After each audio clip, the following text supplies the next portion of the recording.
읽은 본문의 말씀을 통해서 하나님의 나라라고 하는 제목으로 함께 은혜를 나누는데요.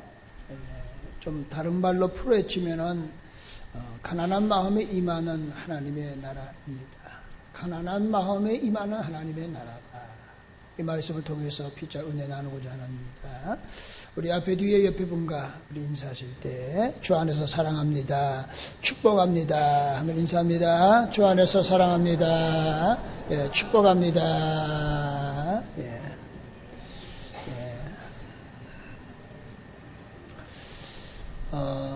여러분 9988234라고 들어보셨나요? 아실 것 같아요. 99살까지 팔팔하게 사시다가 2, 3일 정도 아프시다가 사자는 뭐예요? 돌아가시라는 거예요. 그러니까 99살까지 팔팔하게 사시다가 한 2, 3일 정도 좀 이렇게 아프시면은 좀 그래도 손 덜해요. 후손들이 2, 3일 동안 이렇게 하시다가 이제 죽을 그 시대라고 외칩니다. 그런데 요즘은 다르다고 그럽니다. 9988231이라고 합니다. 앞에는 똑같아요. 99살까지 팔팔하게 사시는데 2, 3일 정도 아프시다가 일자가 뭐냐? 벌떡 일어나라는 거예요. 더 사시라고 99살까지 팔팔하게 사시다가 2, 3일 아프셨는데 그냥 벌떡 일어나는 거예요. 다시 장수하라. 근데 생각해보면 너무 욕심이 지나치지 않나 생각합니다. 근데 이걸 이제 잘못 외치면은 문제가 생깁니다. 9988인데 8899234 이렇게 말하면은 어떻게 됐냐면은요, 88살까지 사시는데 99입니다. 구질구질하게 사시라는 거예요. 그럼 이제 많이 아프라 그런 얘기죠. 그러다가 2, 3일 또 심각하게 아프시다가 돌아가시라. 그러니까 8899234가 아니고 9988234입니다. 근데 욕심내셔서 목사님 9988231입니다. 그렇게 욕심을 내실 분도 없잖아. 모르겠습니다. 근데 우리 대한민국의 평균 수명이 있습니다. 남자와 여자가 다르죠. 그 다음에 평균 건강 수명이 있습니다. 한번 들어보실래요? 남자가 평균으로 건강 수명이 68세입니다. 그러니까 68세까지는 보편적으로 남자들이 건강하다 그런 거예요.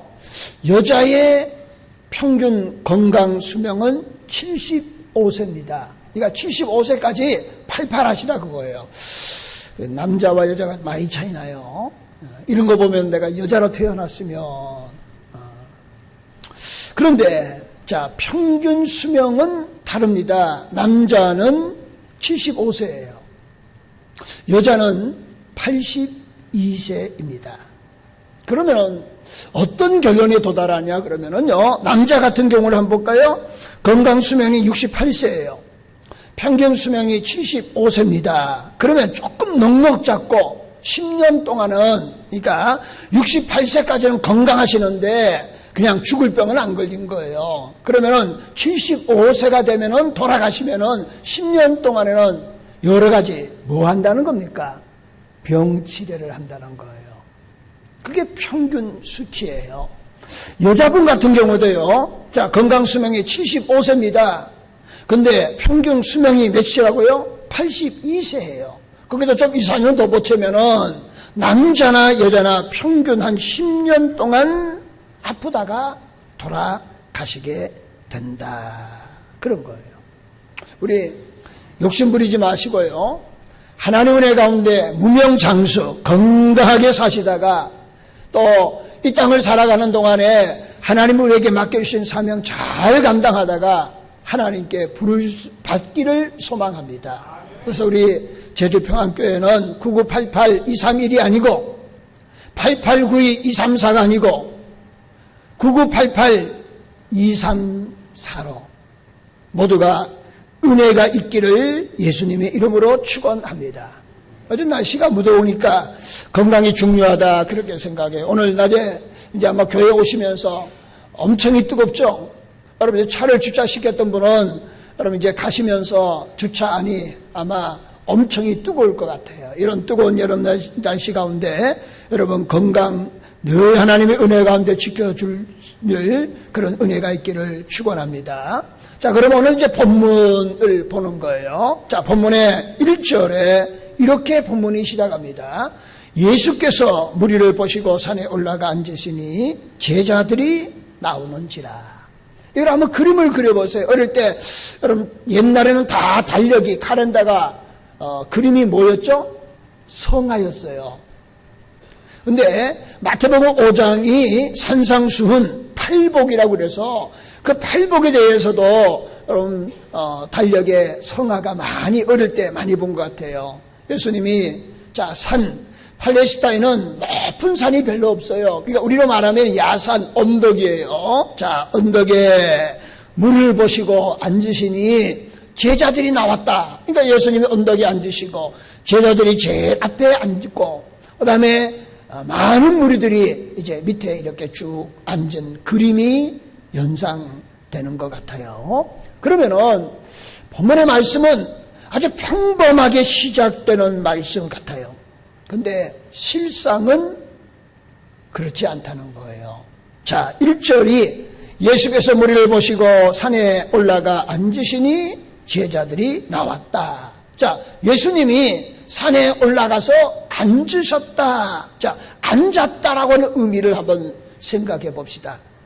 여러분, 그때는 팔레스타인에 이제 예수님, 그리고 예수님의 12 제자, 물론 포함해서 다른 이제 분야에서도 스승과 제자의 관계가 있잖아요. 근데 그 당시에 스승이 제자에게 가르칠 때에 보편적으로 이런 겁니다. 우리로 말하면은 어떤 교실이라든가 해당이라든가 이렇게 앉아가지고 가르치는 것보다는 같이 걸어가면서 무엇을 하면서 가르치는 거예요. 그러니까 길을 가면서 가르치시고 뭔가 만들거나 뭔가 일을 하시면서 제자들에게 가르치는 거예요. 그게 보편적인 수업 방식이었습니다. 그런데 자, 중요한 것을 가르칠 때는 하던 일을 뭐하고요?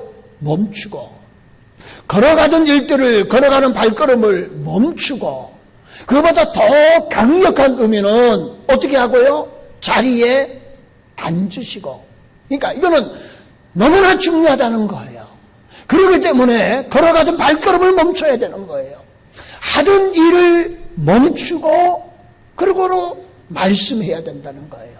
그보다 더 강한 의미는 앉으시고 가르치신다, 말씀한다는 거예요. 그러니까 특별한 의미가 담겨져 있다라고 하는 그런 의미예요. 자, 2절도 이제 이렇게 말씀합니다. 입을 열어 가르쳐 이르시되 라고 말하는 겁니다. 여러분 이제 주님께서 하던 일을 멈추신 거예요. 걸어가던 발걸음을 멈추신 겁니다. 그리고 이제 본격적으로 중요한 말씀을 하기 위해서 앉으셨어요. 그럼 앉으셨으면은 자, 행동을 하심으로 가르침이 아니잖아요. 여러분 가르치냐고 하는 것은 여러 가지예요. 내 삶을 통해서 스승의 행동을 통해서 제자들을 가르치는 거예요. 꼭 말씀으로만 가르치는 건 아니잖아요.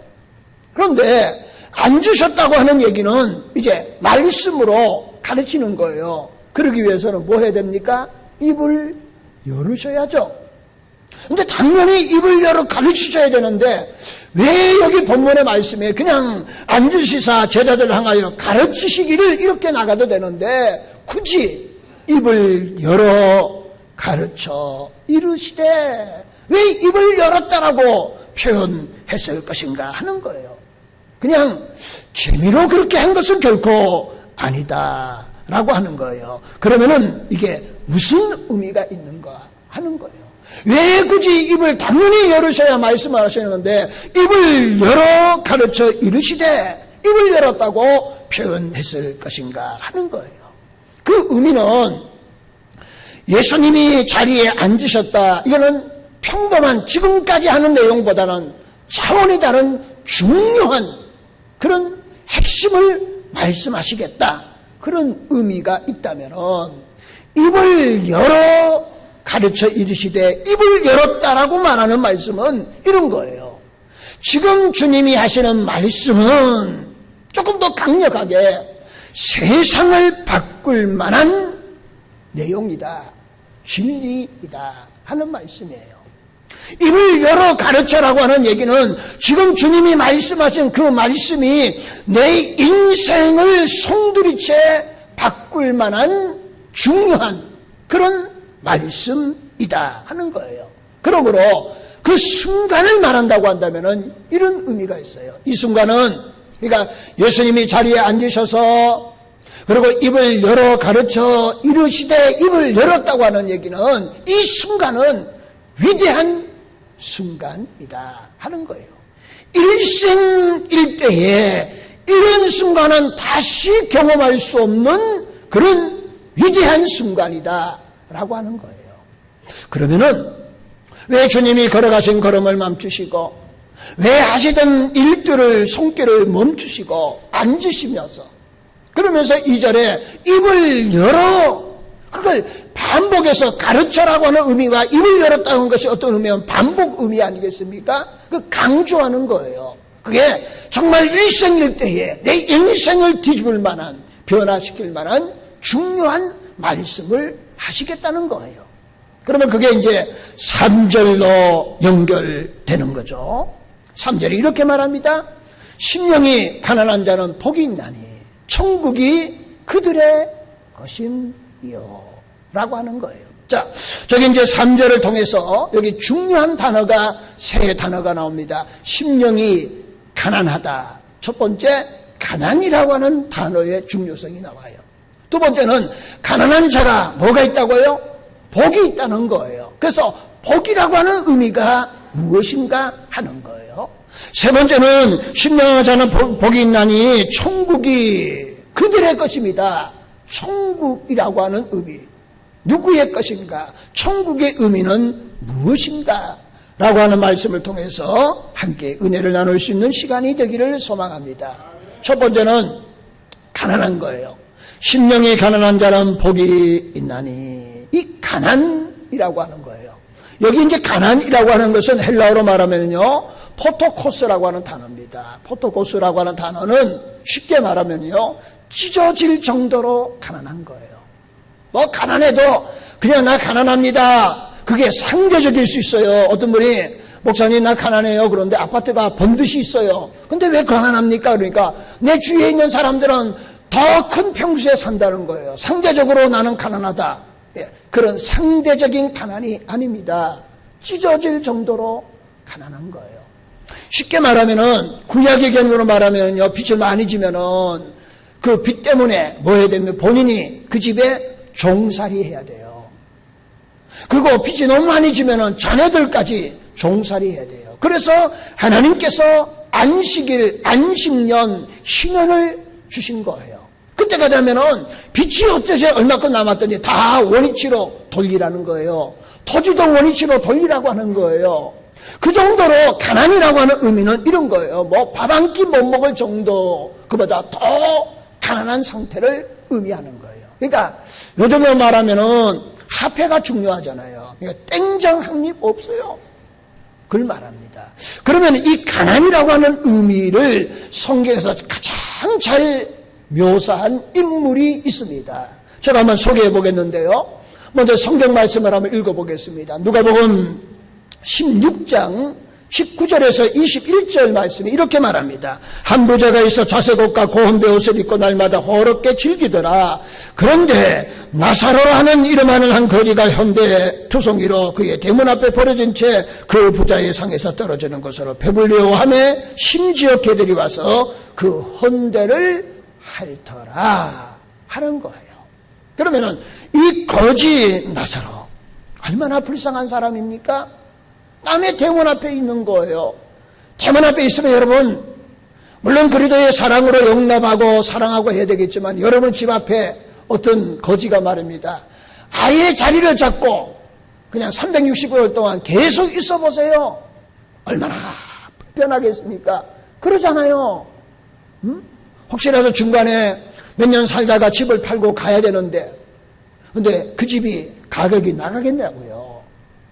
그냥 계산적으로 하면요. 근데 그런 사람, 그러니까 거지가 되어서 부자의 집에 대문 앞에서 누워 있어야 되는 그 신세도 얼마나 처량하겠느냐 하는 거예요. 여러분, 제대로 먹지도 못합니다. 제대로 씻지도 못해요. 그러니까 온 몸이 뭐예요? 헌대로 그냥 피부병으로 고생하는 거예요. 간신히 주는 배를 조금이라도 채웠지만은 들어 누우고 잠을 잡니다. 근데 뭐가 왔어요? 개들이 와서 그 헌대를 핥아주는 거예요. 이토록 가난이라고 하는 의미는 이런 의미라고 볼 수 있는 거예요. 여러분, 지난 주간에 저희 총회에서 실시하는 목회자 연장 교육이 있었습니다. 제목은 목회자 최고의 가정이라고 해서 목사가 되신 분들에게 다시 재교육, 연장 교육을 시켰어요. 근데 그걸 이제 임원 주관을 했습니다. 그래서 제가 이번에 여기에 총회 임원을 되었기에 진행도 맡고, 그 다음에 강의도 하고, 그리고 수강생도 되고, 이 세 가지 역할을 다 했어요. 그리고 이제 금요일날 돼가지고, 저는 이제 그 서울역까지 이제 사무총장 목사님이 태워줬어요. 서울역에 내려가지고 전철을 타고 김포공항을 오는데 공항철도 있잖아요. 그걸 타기 위해서 서울역 전철 지하도를 지나가는데 노숙자들이 누워있더라고요. 근데 다행히도 그 지하도가 매우 서늘해요. 그러니까 시원해서 잠잘만 하겠구나. 그런데 제가 제주도에서 오래 있다 보니까 그런 광경을 오랜만에 보잖아요. 그러니까 익숙하지 않은 거예요. 그런데 그래서 지나가면서 계속 이렇게 볼 수는 없잖아요. 곁눈질을 보는데 익숙하지 않지만은 그 모습을 제가 유심히 곁눈질하면서 보면서 마음이 너무 아프더라고요. 근데 나이를 봤더니 내보다 더 많을 것 같은데, 근데 씻지도 않고 그러니까 기껏해봐야 내 나이 또래나 밑이나 될 것 같아요. 그런데 다 60대 후반같이 보이더라고요. 참 마음이 아프더라고요. 여러분, 그분들이 노숙자로 살고 싶어서 노숙자로 살겠습니까? 그분들이 노숙자로 사는 것이 100% 그분의 잘못만 있겠습니까? 여러 가지 이유 때문에, 여러 가지 상황 때문에 그들이 원하지 않게 현재는 노숙자 신세가 되어서 그렇게 있는 거예요. 그 모습을 보면서 마음이 대단히 아프더라고요. 그리고 어떤 의미에 보면은 누가복음 16장에 오는 거지 나사로의 신세와 같은 거죠. 자, 마태복음 5장에 가난이라고 하는 것은 이렇게 그런 의미예요. 정말 찌들 정도로 가난한 상태를 말하는 거예요. 그러면은 제가 뭘 말하고 싶으냐 그러면 이런 겁니다. 지금까지 성경에서 가난이라고 하는 단어를 사용할 때에 그 가난이라고 하는 단어의 의미가 뭐냐 그거예요. 다시 말하면은 포토코스라고 하는 의미가 뭐냐 그거예요. 가난, 찢어질 정도로 가난이라고 하는 의미는 지금까지 성경에서는 좀 부정적인 의미로 사용되어졌다 하는 거예요. 여러분, 누구든지 가난하면은 불쌍한 거예요. 가난해서 절대로 안 되는 거예요. 그게 지금까지 성경에 가난이란 단어를 사용한 거예요. 그런데 말입니다. 오늘 마태복음 5장에 이 가난이라는 단어는 동일하게 사용하셨음에도 불구하고 그 다음 단어가 너무나 귀하잖아요. 심령이 가난한 자는, 이거는 불행한 거예요. 이래서는 안 되는 거예요. 가난한 자가 되어서는 안 되는 겁니다. 근데 그 다음 단락이 이렇게 말합니다. 가난한 자는 복이 있나니.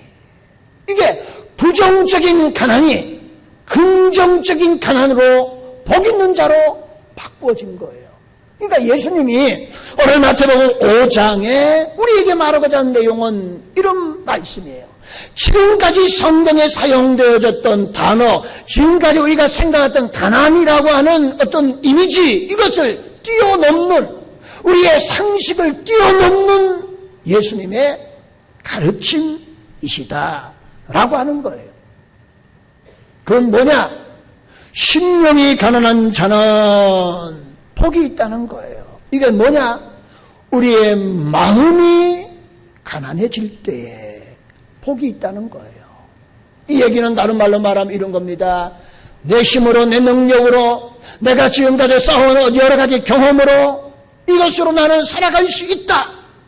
그는 심령이 가난한 사람이 아니에요. 신앙생활 30년 했습니다. 몇 년 했습니다. 그것으로 내가 신앙생활 얼마든지 이 정도로 가지고 여력 있게 지탱하며 나아갈 수 있다.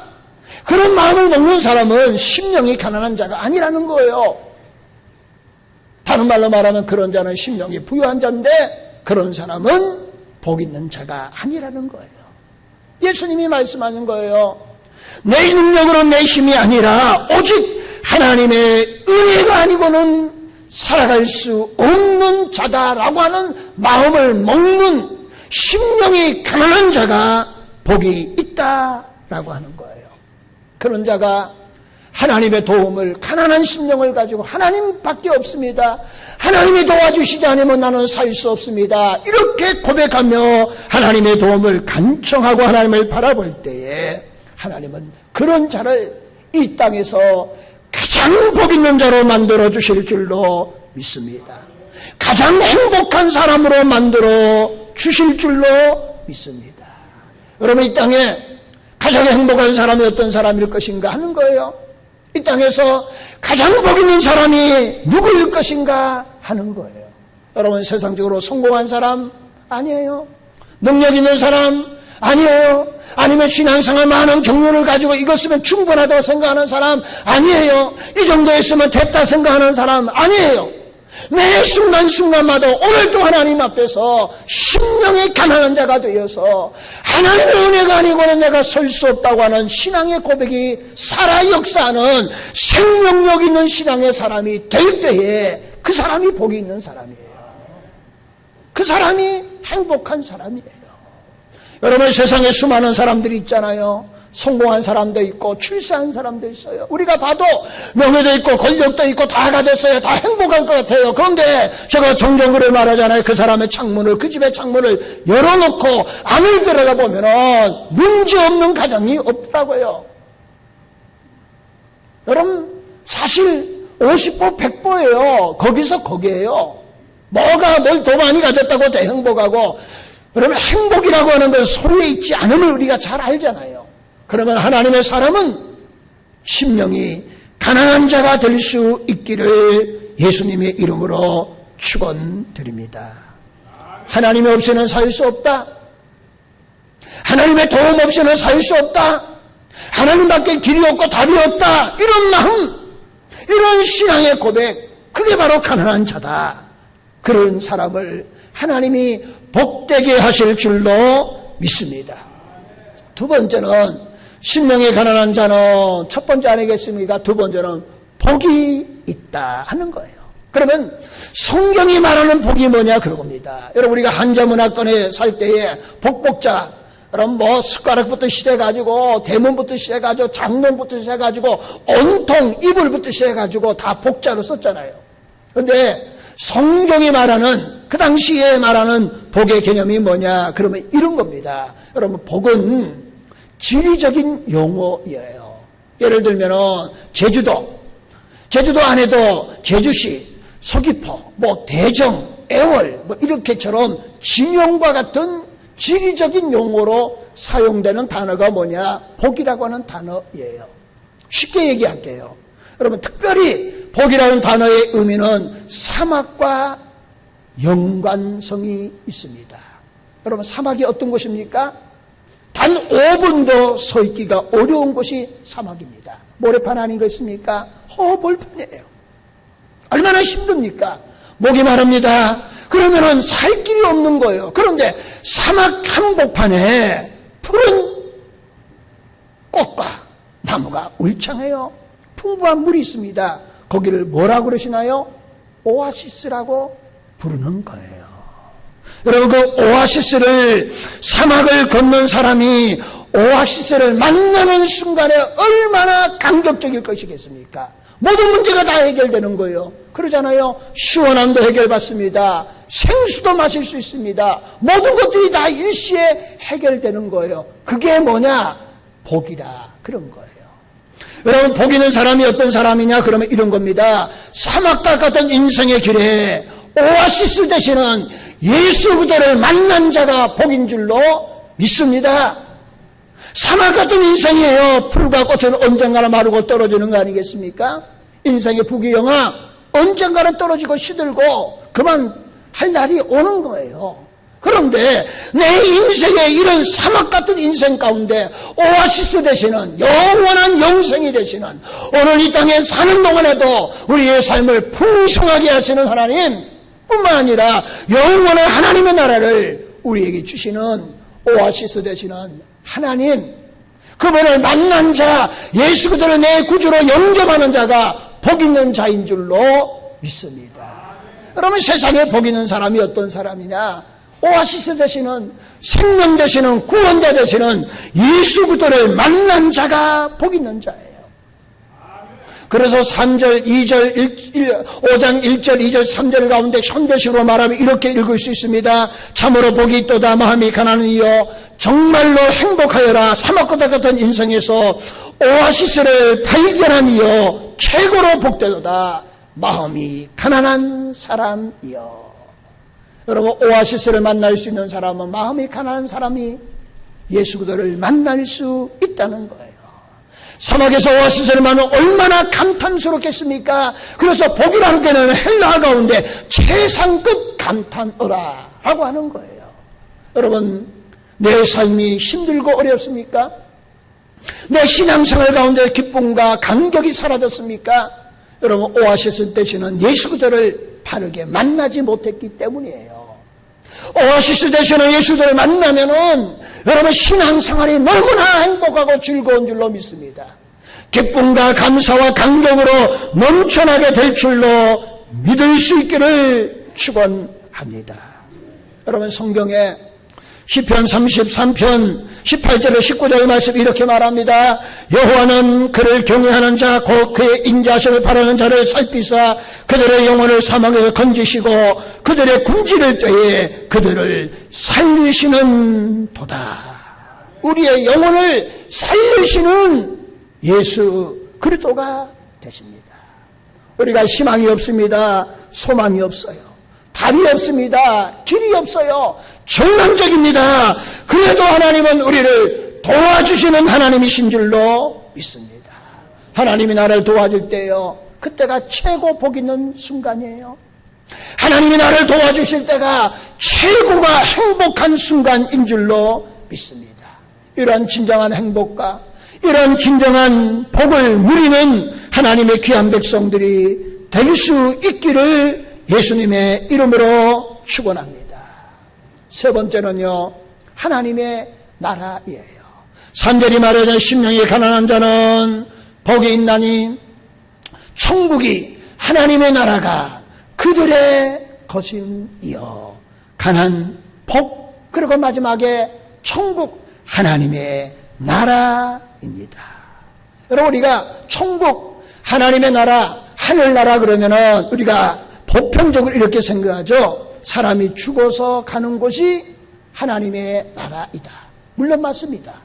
그런데 하나님의 나라의 의미 가운데서는요, 이런 의미가 있습니다. 하나님의 통치가 이루어지는 곳이 하나님의 나라입니다. 그래서 하나님의 나라는 현재적이면서도 미래적이에요.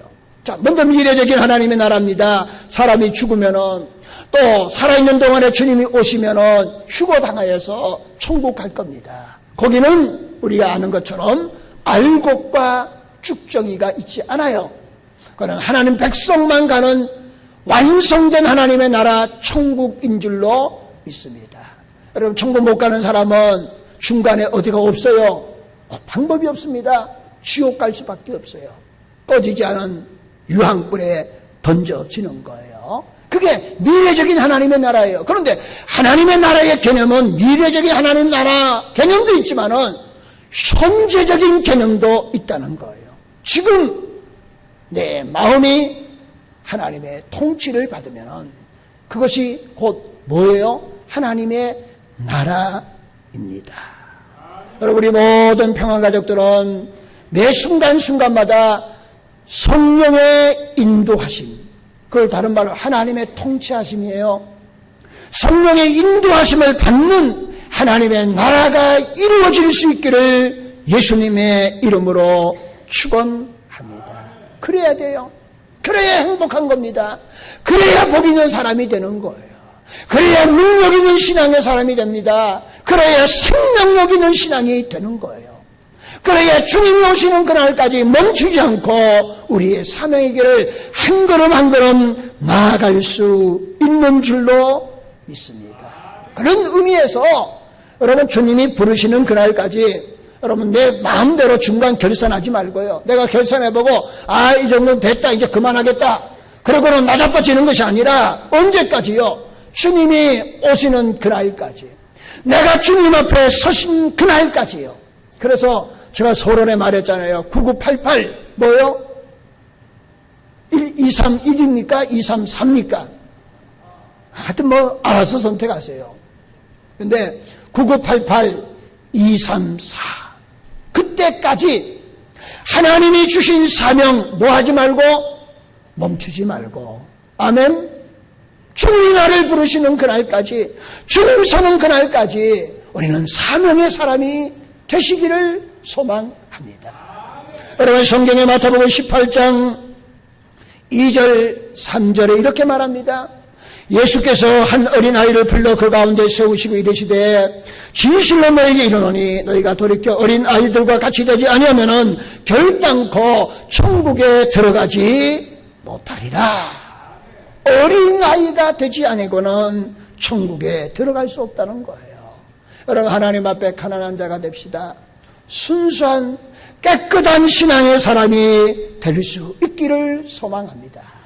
제가 이게 적절한 표현인지 모르지만은요, 여러분 갓난 아이들 보세요. 이제 저희들도 이제 어떻게 됐든지 저희 친구들이 손주 손녀 본 친구들이 많아요. 모이면은 핸드폰을 꺼내가지고 뭘 자랑할까요? 손주 손녀 자랑합니다. 보면 이뻐요. 근데 손주 손녀 자랑하면 벌금이 얼마예요? 여기는 제주도는 벌금이 없나요? 10,000원. 근데 벌금 10,000원 내는 친구는 내가 못 봤어요. 10,000원, 벌금 10,000원이다. 10,000원 내고 내가 자랑한다고 자랑해요. 근데 10,000원 안 내더라고요. 그래요. 근데 갓난 아이의 잘하는 게 뭐냐 생각했어요. 먹고, 자고, 그 다음에 뭐 하고요? 싸고, 그 다음에 제가 한 가지 더 붙였어요. 울고. 여러분, 어린아이의 재주는 한 가지만 있어도 되는 것 같아요. 잘 울면은 만사가 형통해요. 배고파도 응애 하든지 조금 더 그만 앙 하든지 울면은 해결돼요. 내가 뭘 해가지고 불편하잖아요. 그러면 뭐 하면 돼요? 울면은 엄마 아빠가 세상 말로 총알같이 달려와서 문제를 다 해결해줘요.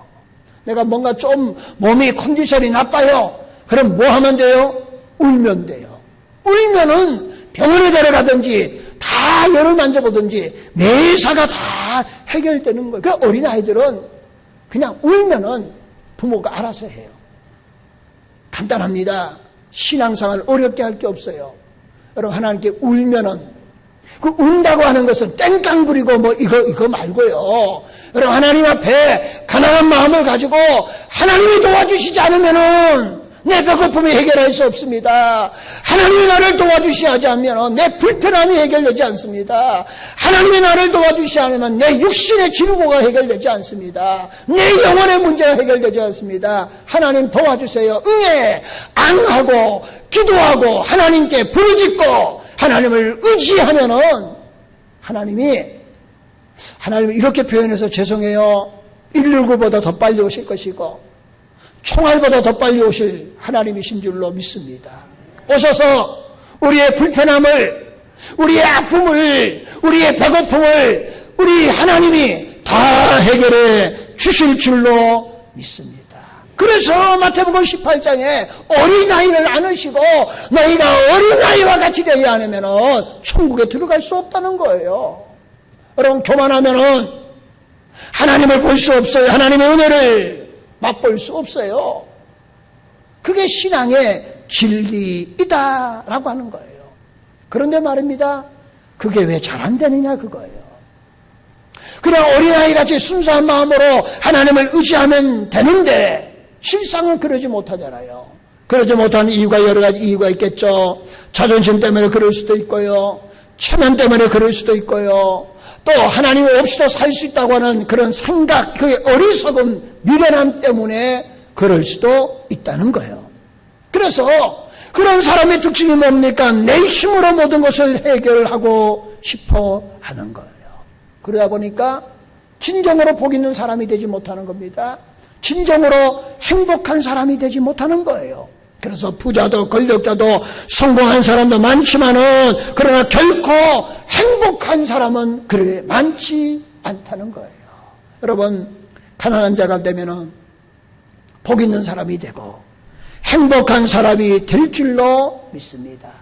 그런데 실상은 그러지 못하니까 그러면 어떻게 해야 됩니까? 라고 물을 수 있어요. 여러분, 가난에 대해서 우리가 그림처럼 거지 나사로 누가복음에 나오는 소개했잖아요. 그러면요, 여러분 정말 가난한 사람으로 낮아져서 그 마음속에 하나님의 나라가 이루어지고 하나님의 뜻을 이룬 수많은 성경에 나타나는 많은 등장하는 인물들이 있어요. 그 가운데 한 분을 소개하고자 하는 거예요. 그분이 누구시냐? 그분이 우리의 구원자이신 예수님이 되십니다. 여러분, 예수님 보세요. 하늘의 높은 보좌를 버리시고 낮은 이 땅에 오셨어요. 여러분, 주님도 낮아지셨는데 우리가 못 낮아질 이유가 뭡니까? 주님도 기도하셨는데 우리가 기도하지 못할 이유가 뭐가 있겠습니까? 주님도 내 뜻대로 마옵시고 아버지 뜻대로 되어달라고 강구하셨는데 우리가 우리의 뜻대로 하려고 하는 그런 어리석고 미련함을 내려놓으셔야 되는 거예요. 예수님이 이 땅에 오셨는데 유대 베들레헴 말구에 오셨어요. 여러분, 성경 지리답사 흔히 말하는 성지순례 가보시면 아시겠지만은요, 베들레헴은 어떤 곳이냐 그러면은 완전히 저 변두리예요. 변두리. 요즘은 수도권에 이제 경기도권에 변두리라 그러면 어디가 변두리인지 모르겠어요. 지난번에 제가 한번 이번에 월요일날 제가 김포공항에서 리무진을 타고 천안을 내려가는데요. 옛날 살던 그 지역을 톨게이트, 이제 서울 톨게이트 지나면은 좌우측으로 거기가 운중동 이렇게 연결되어져 있어요. 조금 더 내려가면 분당 좌측으로 집들이 쭉 있는데 옛날 저희들과 관련됐던 그런 건물들이 쭉 보이면서 옛 생각이 나더라고요. 한참 내려가다 보니까, 조금 졸다가 내려가 보니까 좌우측으로 말합니다. 통탄 제2신도시 그러는데 얼마나 엄청난 택지가 조성됐는지 도대체 신천지 같더라고요. 아니, 뭔 이런 택지를 많이 조성했느냐. 그럼 내려가서 친구 목사님들 거기에 통탄에 목회하는 목사님들 해봤지. 목사님 말 마시라는 거예요. 얼마나 거대한 도시가 떠오는지. 여러분, 신나는 교회 이정기 목사님은 통탄에 교회를 3군데나 합니다. 그런데 한 군데마다 몇천 명씩 모여들어요. 사람들이 막 그냥 정말 떼거지처럼 모여들어서 엄청난 아파트가 들어선다는 거예요. 야, 통탄에 목회하시는 분들 좋겠다. 근데 보세요. 예수님은 베들레헴에 오신 거, 다시 말하면 예루살렘에 오신 것이 아니라 저 외딴 변두리 베들레헴 말구에 오셨어요. 왜? 우리를 구원해 주시려고 이렇게 낮아지신 거예요.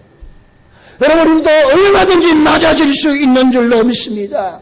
예수님의 십자가에서 매달려 죽기까지 낮아지신 거예요. 그 낮아지신 예수님을 하나님이 3일 만에 살리셨습니다. 죄와 사망 권세를 이기시고 부활하신 거예요. 높여주신 겁니다. 승천하게 하셨습니다. 그리고 온 세상에 구주가 되어 주신 줄로 믿습니다. 그럼 우리들도 예수님처럼 가난한 심령을 가지고 낮아지면은, 순종의 마음을 가지면은, 하나님을 의지하면, 하나님을 경외하고 하나님의 도우심을 간구하면은 하나님이 우리를 높여 주실 줄로 믿습니다. 하나님이 우리를 높여 주시는 거예요. 이런 하나님의 놀라운 은혜를 통하여서 우리의 삶의 현장에서 최고의 행복과 최고의 복을 누리며 살아가는 우리 모든 평안 가족들이 될 수 있기를 예수님의 이름으로 축원을 드립니다. 가난한 마음에 임하시는 하나님의 나라가 오늘 저와 여러분의 심령 속에 이루어질 수 있기를 다시 한번 예수님의 이름으로 축원합니다. 기도하시겠습니다. 하나님, 가난한 마음에 임하신 하나님의 나라, 그 의미를 다시 한번 생각하게 하시옵소서. 가난이라고 하는 것은 정말 찢어질 정도로 가난한 것처럼 누군가의 도움이 없이는 어느 것도 해결할 수 없는 그 가난의 심령의 상태가 하나님 앞에 있는 우리의 심령이 되게 하셔서 하나님만이 우리의 구원자가 되시고 하나님이 아니고는 어느 것도 해결할 수 없다고 생각하며 하나님 앞에 무릎을 꿇는 심령이 가난한 자가 되게 하여 주시옵소서. 심령이 가난한 자는 복이 있다고 말씀하셨던 것처럼 그 복은 오아시스입니다. 사막과 같은 광야와 같은 우리의 삶의 여정 가운데 오아시스를 만나게 하시고 그리고 영원한 영생을 주시는 오아시스 예수 그리스도를 만나게 하셔서 벅찬 감격과 감사가 넘쳐 흐르는 하나님의 귀한 백성이 되게 하셔서 그 안에서 하나님의 나라가 내 심령 속에 이루어지고 영원한 하나님의 나라를 사모하며 오늘도 하나님 우리에게 주신 귀한 사명을 향하여 주님이 부르시는 그날까지 내가 주님 앞에 서는 그날까지 멈추지 않고 또박또박 한 걸음씩 나아가기로 마음먹는 우리 모두에게 하나님의 은혜와 축복하심으로 도하여 주시옵소서. 예수님의 이름으로 기도합나이다. 아멘.